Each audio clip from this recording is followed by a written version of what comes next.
Rakyat sudah capek, sangat capek. Rakyat lelah karena terus dipermainkan oleh elit-elitnya. Elit-elit berbohong dan melemparkan pesan-pesan palsu ke publik. Sementara di balik tabir terjadi transaksi-transaksi yang merugikan rakyat.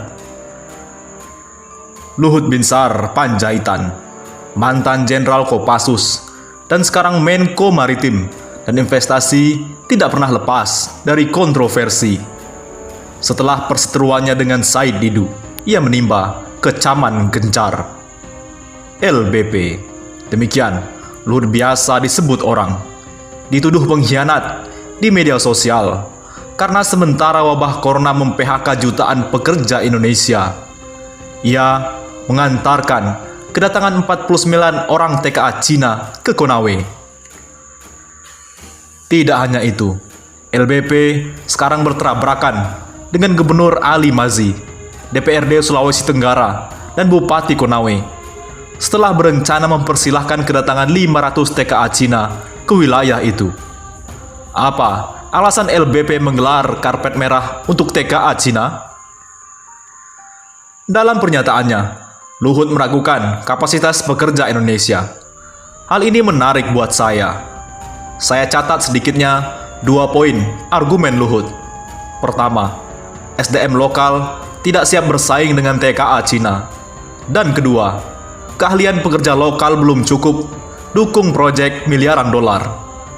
Saya percaya bahwa kedua argumen itu sebetulnya palsu. Alasan sesungguhnya penggunaan TKA Cina adalah karena setiap proyek yang mendapat dukungan keuangan dari pemerintah Cina atau yang disalurkan melalui perusahaan Cina mesti menggunakan perusahaan, teknologi, raw material, dan pekerja dari Cina.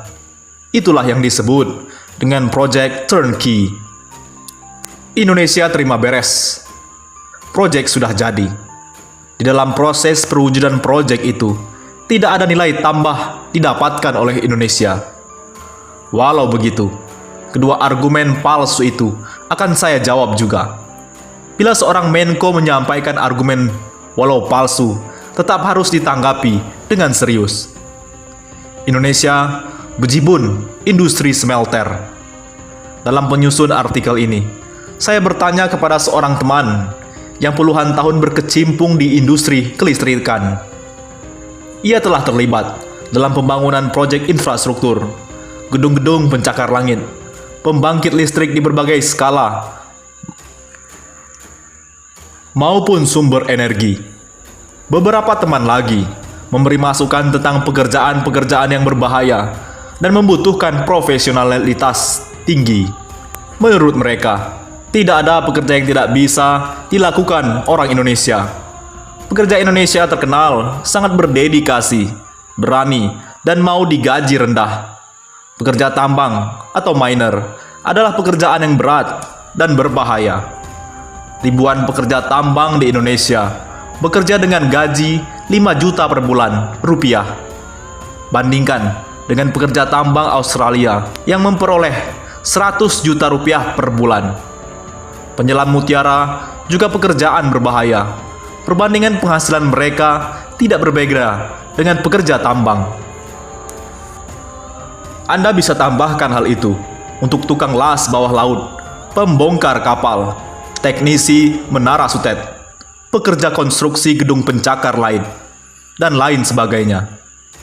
Mereka melakukan pekerjaan dengan kualitas sama, namun dengan bayaran 1/20 bahkan 1/30 pekerja asing. Jadi silahkan bayangkan opportunity cost yang hilang. Seorang TKA sebetulnya menggantikan pekerja 20-30 orang pekerja lokal. Industri smelter seperti dibangun di Konawe, perlu Anda ketahui, bukanlah industri dengan teknologi tinggi-tinggi amat.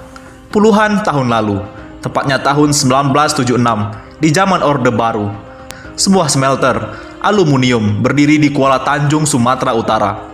Perusahaan itu sekarang bernama PT Inalum, sepenuhnya dikelola oleh tenaga Indonesia. Lalu lebih 2 dasawarsa lalu, tahun 1996, PT Smelting mendirikan smelter di Gresik untuk melebur dan memurnikan tembaga dari tambang Freeport. Ringkasnya, teknologi smelter sama sekali tidak asing bagi pekerja-pekerja Indonesia. Tabel di bawah ini memperlihatkan bahwa di Indonesia bejibun industri smelter. Smelter nikel seperti di Konawe itu ada 31 pabrik. Sampai tahun 2022, pemerintah memperkirakan 51 smelter beroperasi untuk melebur aneka mineral. Maka aneh, kenapa hanya PT Virtu Dragon Nickel Industri di Konawe itu saja yang bermasalah dengan tenaga kerja? Kenapa untuk masalah tenaga kerja, yang saya yakin bisa dicari di dalam negeri, Menko Luhut harus mengabaikan psikologi dan keprihatinan rakyat dan para penganggur yang melonjak.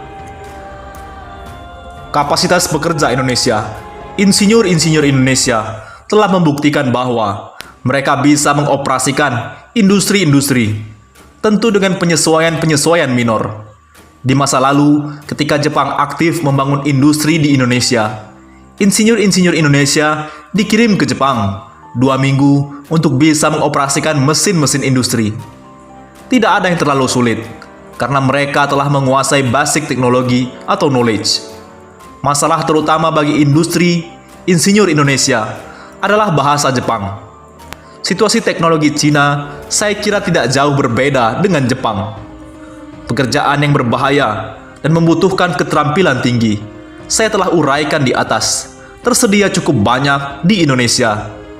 Bagaimana dengan kemampuan manajemen pekerjaan kita?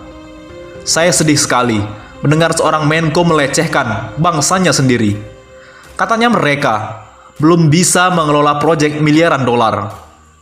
Investasi PT Virtu Dragon di Konawe diperkirakan 1 triliun US dollar sampai 1,4 triliun US dollar, yaitu sekitar 15 sampai 22 triliun rupiah.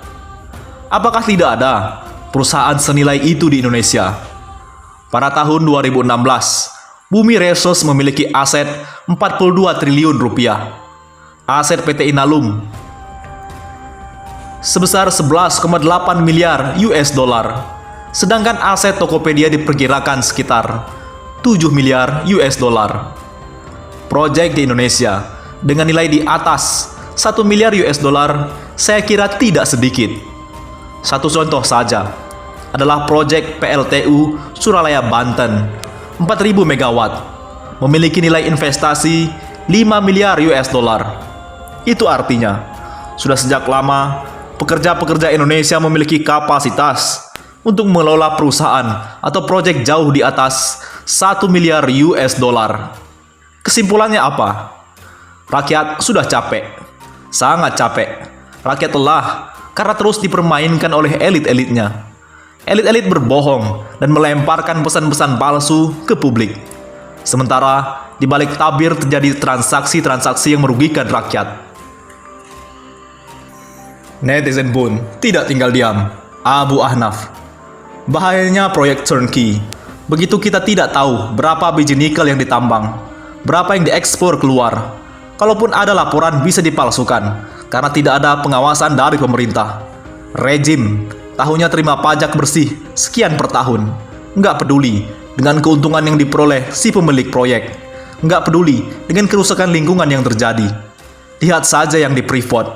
Padahal di sana naker, kita banyak dipakai. Nah, proyek tambang nikel ini boleh dibilang 100% lokal konten dari Cina. Netizen lain, Zamri Fanani, asal dapat fee untuk konco-konco, menghina dia. Tega dihinanya orang Jawa, orang Sulawesi. Dengan kasar, dia rendahkan bangsa sebagai terbelakang dan bodoh. Ini mental apa ya? Netizen lain, Fajar Sodik, ini judulnya asal jemplak. Walau dengan melecehkan kemampuan pekerja bangsa sendiri. Bagaimana? Menurut pendapat Anda?